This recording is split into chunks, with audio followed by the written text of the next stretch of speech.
الوثيقة اللي هي خرجت في سنة 150 ميلادية. الوثيقة التي خرجت سنة 150 ميلادية بتقرر أسفار العهد الجديد بالاسم وبالحرف في وثيقة إيه؟ وثيقة إيه؟ مدرسة النيل للي فات، صح؟ المدرسة اللي أنا اتعلمت فيها مدرسة النيل للي فات. في وثيقة إيه؟ موري.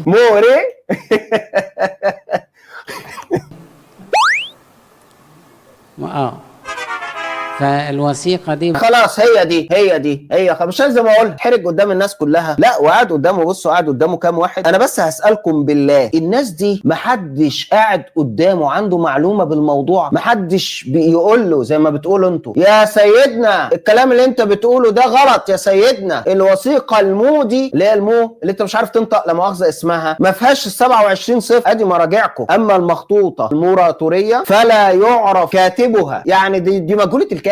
انتوا متخيلين؟ يعني الوثيقه الموريتانيه دي هي نفسها مجهوله الكاتب، الا انه يحتمل ان تكون بيد فيكتور اسقف روما سنه 200.